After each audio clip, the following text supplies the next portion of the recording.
Hey family, tried to do this video in the car yesterday, the 30th of May, but I think my battery or something cut out. Anyway, the video cut off, and I'm going to try to do this update here and now. Today's 31st of May. On Caesar's calendar, a fake time. And this is basically going to be... Oh, we'll start first. I'll try to do this in two parts, and then that way it doesn't get too long. So I'll give you the background first, and then the next part we'll probably put the post office goat rope will be next, and then yesterday's adventure to the courthouse. But yeah, I'll probably do it as separate videos and stuff. But so background. This a little bit more explains in my intro playlist. I did a 3-year hiatus, kind of. This is why I've been not producing any content for 3 years. One of the reasons. Probably a very good reason also would be because YouTube keeps erasing my content. And when I sync it to other channels or upload any videos to any other channels, they do get removed. It is what it is. So, background. March 2021. I had met some people the year before at Tamawantan here in Mexico, where we were doing the annual kind of gathering of the Camino Rojo family for the Vision Quest and Sundance and stuff. And I met these people who appeared to be, or at least presented themselves as people on the spiritual path in the Camino Rojo. You know, husband's got all the scars from the Sundance and everything. Plus there was this other man that was sponsoring, well, his name is George, this guy that was doing the Sundance. His wife Maria is a violent psychopath, and so is he. But I didn't know that at the time. I just assumed, right? I just was like, well, you're here, you're on the spiritual path, you're doing the Sundance. And you know, my other friend who I had and still do have a profound respect for him as a I don't know what the word is. Some people would say shaman, but I think that term is so used and abused. I would say a guy who has a very good relationship with the medicine, and he is he's trained, you know, in how to do ceremonies and how to do temazcals and things like that. His name is Salvador. And, you know, I saw Salvador escorting this dude through the Sundance, like sponsoring him, like saying, this guy is my guest, right? So I'm thinking, well, you know, if they're friends with George, if George and Maria are good friends with Salvador, then it must be that, you know, they're good people, right? Oof. Be very careful about the assumptions you make, huh? So yeah, March. So after the Vision Quest, I was doing my 9-year Vision Quest. My 9-day Vision Quest, my 3rd year. And these people, you know, befriended me and basically said, yeah, you know, we want you to come live here and be our neighbor, right? Look, and we have this Waldorf school, and wow, yeah. So it's interesting. And they said, look, we have a piece of land that we would like to sell you. It's right across the street from our house. They live on this other piece of land where they didn't build, but this other couple, Marciano and Monica, built a school called Cebulla. And then Marciano was the so-called best friend of Salvador. So I thought, well, yeah, you know, I have a lot of respect for Salvador, so like if these are his so-called best friends, then surely this is great. You know, this would be a nice place to build a house and start a garden and, have a sense of community. Anyway, so that was November when I finished the Vision Quest, and then I came back a few months later, and I had planned on staying, for at least a year around this area so I could be close by, and when my 13-day Vision Quest came up in 2021, that I would be, right there, ready to do it with the same people instead of having to bounce around out of a suitcase and figure out where I'm going to do my Vision Quest. So I decided to stay, and I was renting, and I was fine with that, but I actually received the invitation from these folks, Marie and George, to be their neighbor and buy this piece of land across the street from them, right? Okay, that was March 2021 that I signed this promissory note with Maria to buy this piece of land.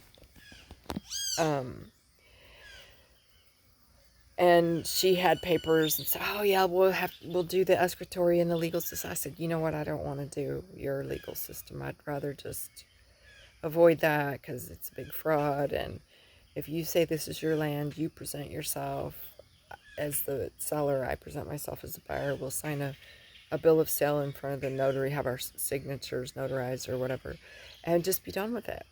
"Oh no," she said, "you must go through the legal system," she said, "today, because there's so much fraud here in Mexico." Yes, there is, and it exists precisely because of this legal system. But anyway, so begrudgingly, I went ahead and signed this promissory note, and the sales price was 1.6 million. Of course, I just, there's, again, my fault. I assumed that these were decent people and that they would offer a fair price, and I didn't need to negotiate too much, and blah blah blah. And so I paid him 1,000,000 pesos, and then the rest of the other 600,000 pesos was supposed to be paid over the course of a year. But immediately I found what's called hidden defects, meaning there's no electricity and no water. Like, you can't build a house without electricity and water. Like, you can't even start to build.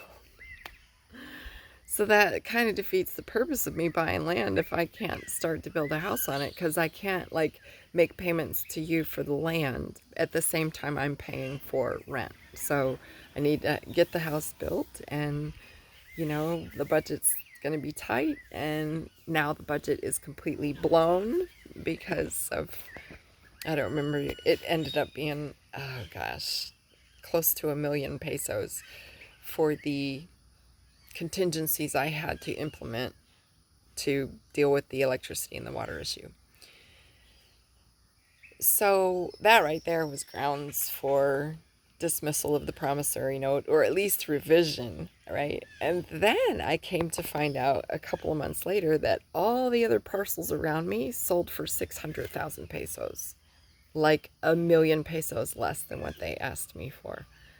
So I went back to them with this. I said, "Look, I'm way over budget. I've had this guy." Oh, and don't even get me started. How many contractors just literally came in and took your money and then just walked out and left you with nothing?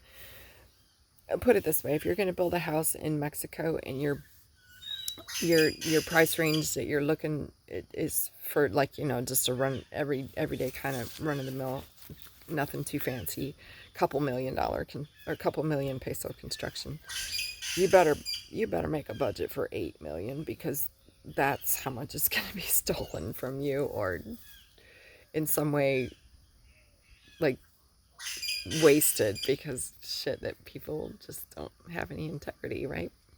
They don't do the job right, or they tell you they know how to do the job, but really they don't know shit. They charge you for them. "Oh, I gotta get the materials," and and they 3 weeks later, "Did you get the materials?" Oh my god. And yeah, it was a nightmare, right? So I ran out of money real quick,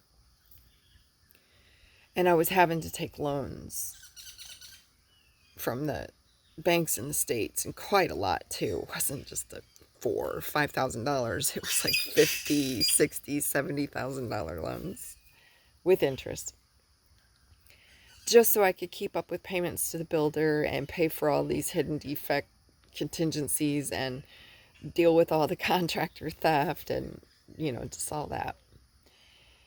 And I went to Maria in, I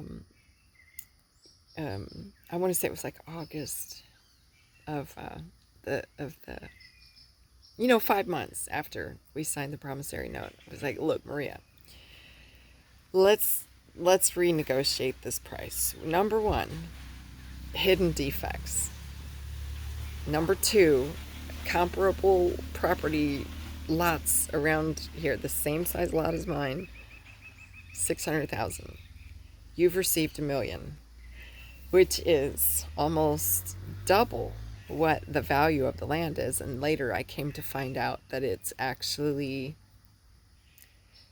almost 6 times the amount that she invested, because she never paid for the land anyways. She just made a down payment in the year 2020 and never made a payment since. So her investment was 300,000, and she turned at that point $1 million. So she's more than 3 times. And I said, look, can you just be okay with that profit that you made? And, just we'll close the deal now, and you'll just, for the money that I have given up until that point, which at that point was, I want to say, was around 1.1 million, something like that. Yeah. And that's when I saw the true colors come out, and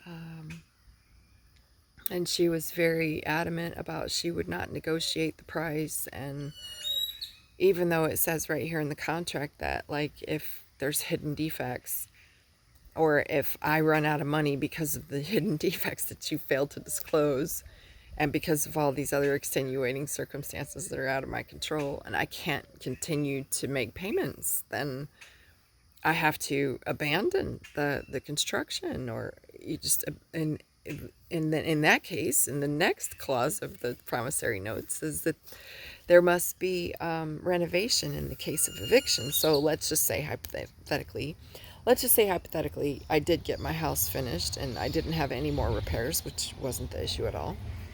But let's just say, and that I said, look, I have evidence here that shows your land's not worth that much. And because of these other issues, the hidden defects, I'm out of money and I can't pay you anymore. And in that case, if Maria wants to insist that I pay this outrageous, continue to pay her this money that I don't have, I was like, do you understand? I'm taking loans just to finish the build and deal with all the contractor fuck-ups. Like, just, oh my God, please. Building a house is never easy. Building a house in Mexico,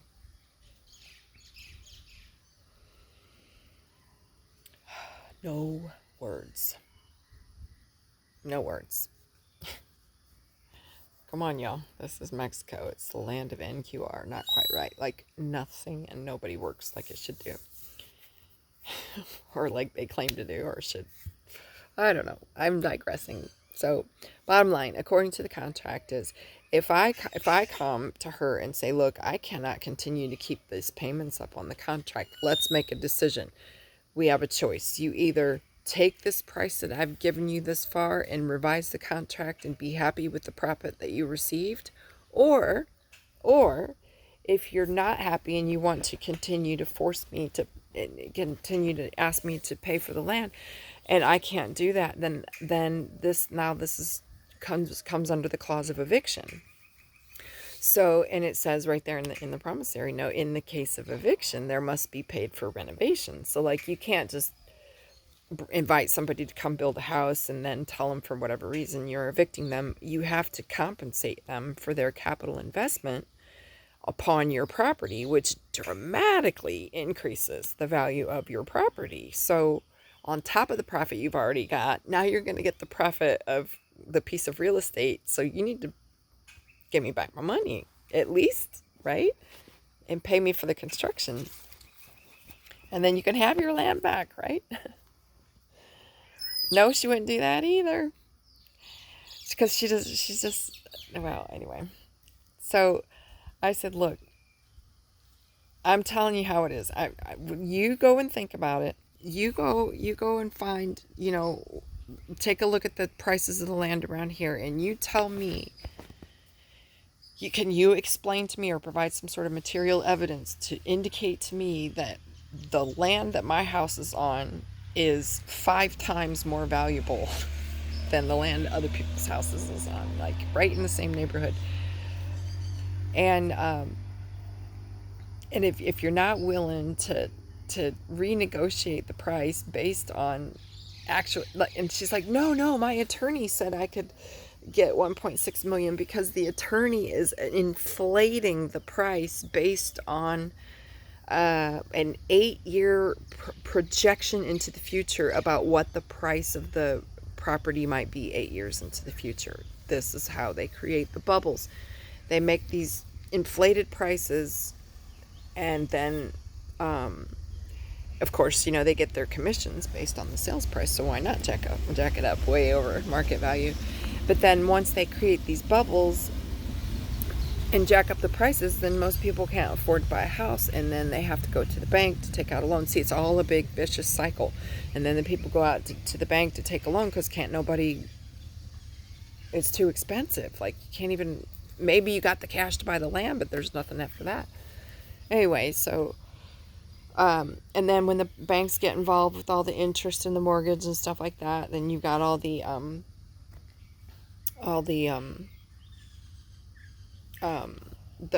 that's a whole nother level of slavery there, the mortgage.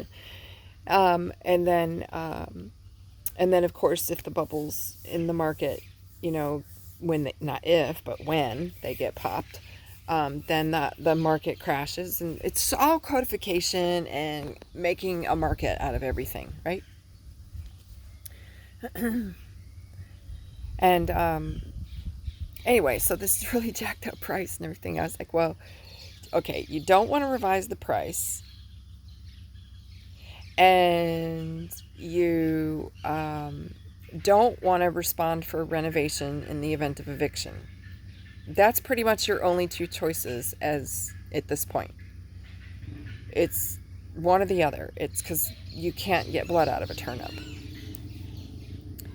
And then, of course, that's when all hell broke loose. And that's when she got her husband, George, to come over. I'll never forget this, was December 21st, 2021. When after the last 3 or 4 months, I'm telling you guys, I can't make the payments. You see what's going on over here. You know that this property had hidden defects. You know how much money it cost me to put in a solar panel system and an underground cistern with a pump and all this other stuff that I presumed was supposed to be part of the property because it's residential property, right? Sorry for the... I think I mentioned that in a video the other day, that there's something about Mexicans, they hate peace and quiet. They're deathly afraid of the silence or something. Always have to be super noisy. It's just another quirk here. But let me see if I can get comfortable up against this wall. Yeah. So where was I? Yeah. So George busted into my house and began to violently threaten me and putting his fist in my face and just doing all manner of things. Now, of course, I don't think George understands my background and how very difficult it is to intimidate me.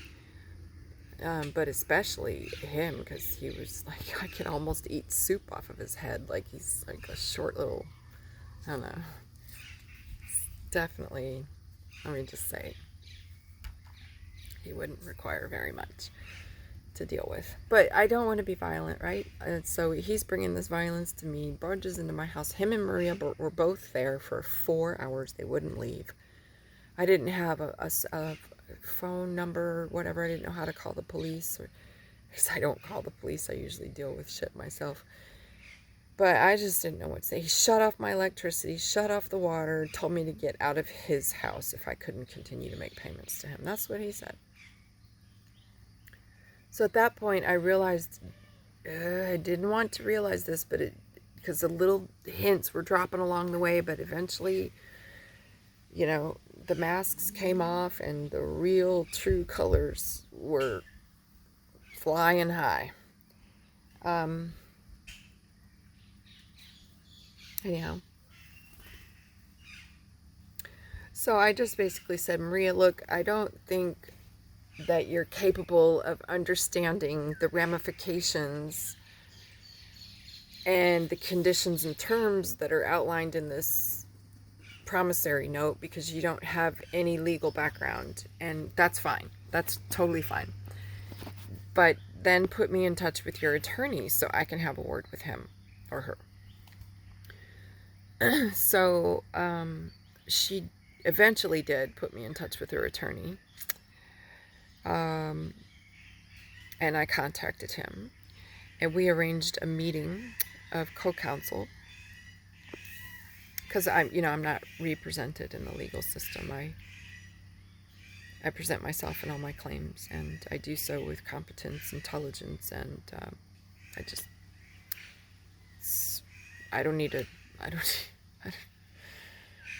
oh no, it's simple, real simple. There's right and there's wrong, and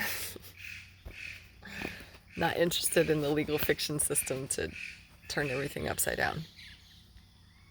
Anyhow, so I said, so I'm in this it's another attorney's office down, another friend of mine who happens to be an attorney, and I was like, hey, can we use your office, and you don't mind being a witness to this conversation because this is going to be exhibit number 1, somewhere thereabouts. And is this guy, I don't know if I covered this. I don't know if I covered this already in another video. So, okay, so this guy, it's already 22 minutes. Let me just end it there. So we started from November 2020 and we went all the way to December 2021. And I will do the next video. I'll pick it up from there.